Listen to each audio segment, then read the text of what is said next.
Stockholm, November 1972. The Nordic combat sports exhibition had been running for 2 days across a converted sports hall in the center of the city, drawing practitioners from across Scandinavia and a handful of invited international guests. Boxing, wrestling, judo, karate, a dozen disciplines sharing the same building for 2 days, which produced an atmosphere that was simultaneously collegial and competitive in the specific way that happens when people who care deeply about their own approach to the same fundamental question are put in a room together. The young man who had just won the full contact open division was 25 years old and built like someone had designed a human being specifically to fill a doorframe.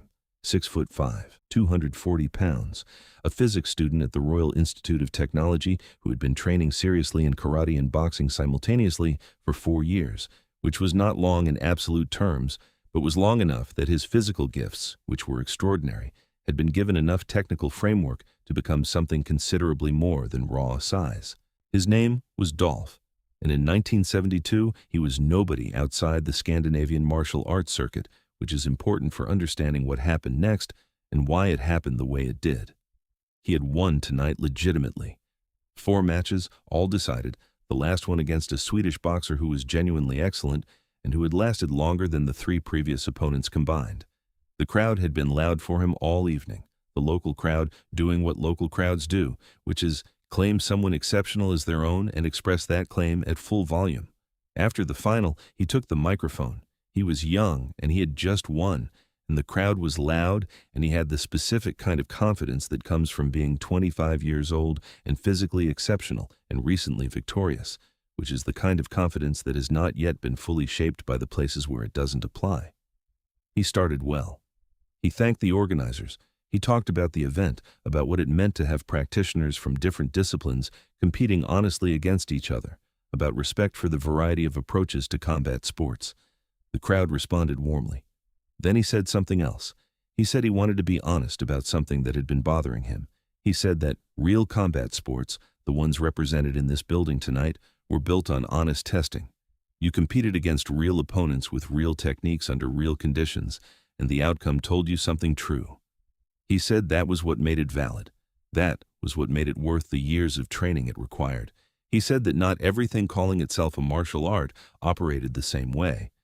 He said that certain things presenting themselves as martial arts to Western audiences were not being tested honestly. Were not being tested at all, in fact. Were being presented as combat systems while actually functioning as performance systems, theatrical productions dressed up in training hall vocabulary to give them legitimacy they hadn't earned. He said specifically, and with the directness of someone who hasn't yet learned what directness costs in certain contexts, that what was being sold to movie audiences as kung fu was not fighting. It was choreography. It was dancing. It was a commercial product using the aesthetic of martial arts without the substance. He said the people selling it knew this. Then he turned and looked directly at the audience section, where, about 12 rows back, Bruce Lee was sitting. Because Bruce Lee was in that building. He had come to Stockholm for a meeting related to his film work, and a mutual contact had told him about the exhibition and suggested it was worth seeing. He had come on the second evening, found a seat in the middle section, and spent the first 2 hours watching with the focused interest of someone who is genuinely curious about how different disciplines approach the same fundamental problems. Nobody on staff had announced his presence. A portion of the audience knew he was there because recognition had moved through the rows the way it always moved, person to person, quiet and spreading. Dolph had heard from someone near the press area that Bruce Lee was in attendance. He had let this information settle somewhere in his mind during the matches. And now, with the microphone in his hand and the crowd with him and the confidence of the evening's victories behind him, he used it. He said, looking directly at the rows where Bruce was sitting, "And I know there are people here tonight who represent exactly what I'm describing. People who have built careers on showing audiences what fighting looks like without giving them what fighting is, who have taken something serious and made it entertainment and called the entertainment the real thing." He said, "If Kung Fu is a real martial art and not a movie production, I'd like to see what it looks like against something that has actually been tested." He said it directly at Bruce. The address was unmistakable. Subscribe right now. What happens in the next 30 seconds is the reason this video has the title it has. The room's response was the complicated response of an audience that is simultaneously excited by confrontation and uncertain about the appropriateness of what is unfolding. Some people were applauding because they agreed, or because they were caught up in the momentum of the moment. Some people were silent because they recognized Bruce and understood what the young man with the microphone apparently did not, which was who he was talking to and what that meant. 12 rows back, Bruce stood up. He didn't do it with any announcement, he just stood, the way someone stands when they have made a decision and are implementing it. He was wearing plain dark clothes, and he looked from the perspective of the stage like exactly what the young man's speech had characterized him as, a compact Asian man in civilian clothes at a Nordic combat sports exhibition. He moved toward the aisle, and the rows opened around him with the specific efficiency of people who know who is walking past them and are making room accordingly. Dolph watched him approach from the stage with an expression that was still calibrated to the confidence of someone who has won 4 fights tonight and made a public statement he believes in. He watched Bruce reach the stage stairs and climb them, and the expression began its first small adjustment. Up close, the physical picture was the picture it always was with Bruce, the contrast that preceded every exchange he had ever been in. Dolph was 6'5" and 240 pounds and 25 years old. Bruce was 5'7" and 140 pounds and 31.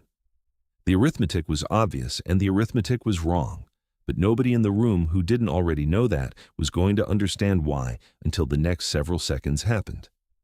Bruce reached the stage and stopped a few feet from Dolph and looked at him with the quality of attention that was his most consistent characteristic in any context, complete and patient and without the reactive heat that most people would have been managing right now. He said, "I'd like to respond to what you said." Dolph held the microphone between them. Bruce said, "I've been training since I was 13 years old. The system I've developed and teach is built from 20 years of serious study and testing against real opponents. What you see in my films is real technique. I understand why you might believe otherwise. I'd like to give you the chance to find out if your belief is accurate." He said it without any performance of challenge in it, just an offer. The offer of someone who is confident enough in what they have built that the demonstration itself is sufficient and doesn't need to be dressed up. Dolph looked at him. 25 years old, 4 wins tonight, 3,000 people watching. He said, "All right."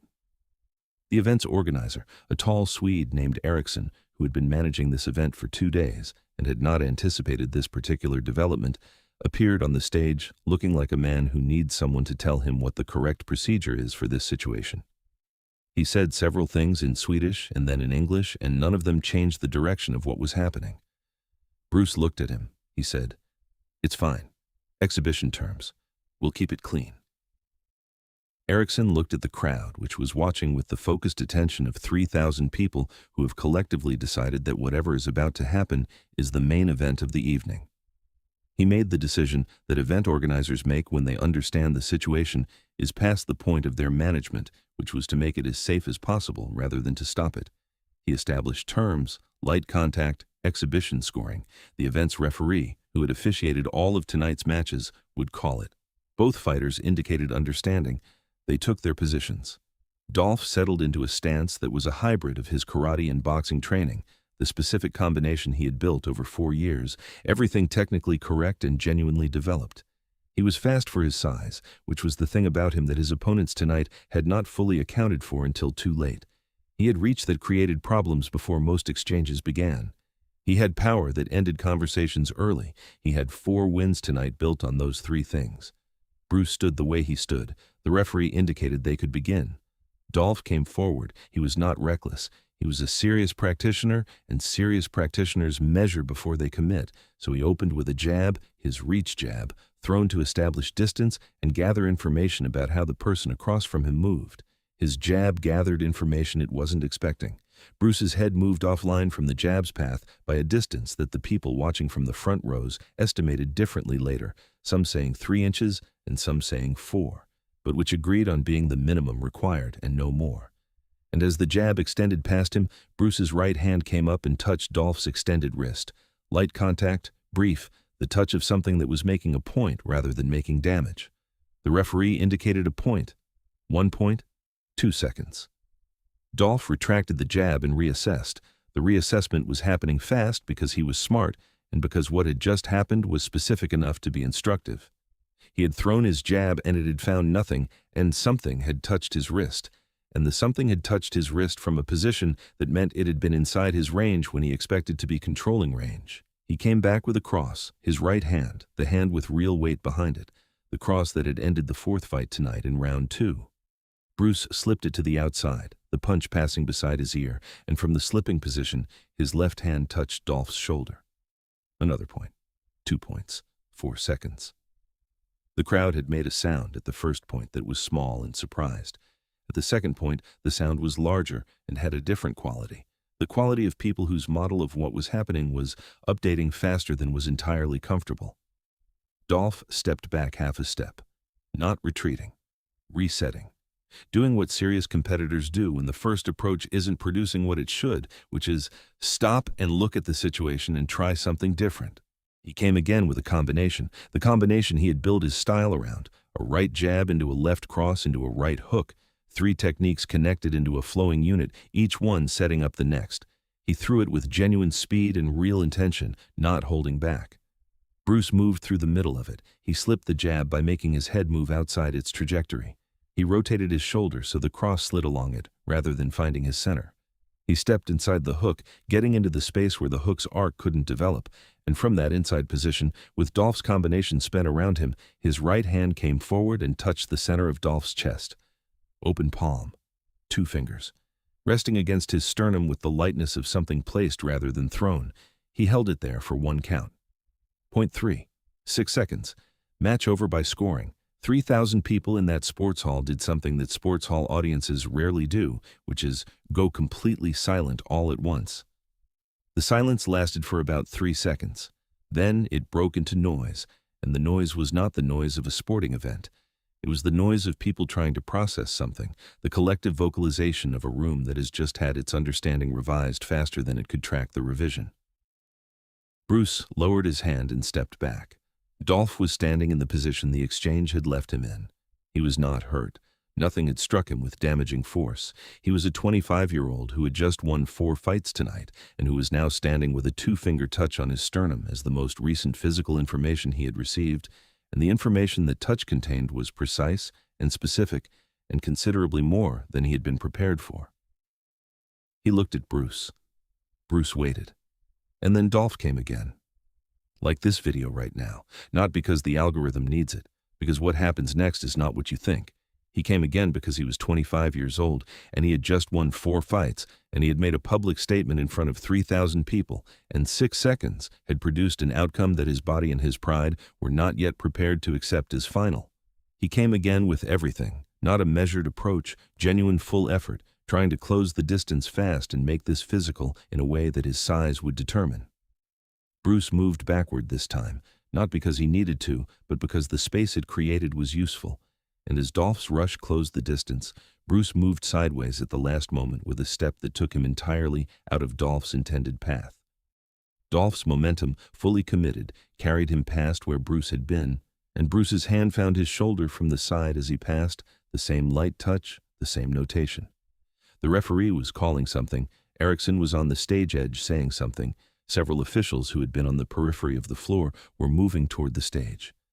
Dolph turned and came again, straight and committed, the jab leading.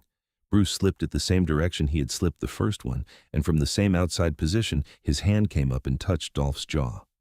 Just under the jaw, the heel of his hand, placed with the precision of someone who has made a specific decision about a specific location, not hard, controlled, but placed specifically. Dolph stopped.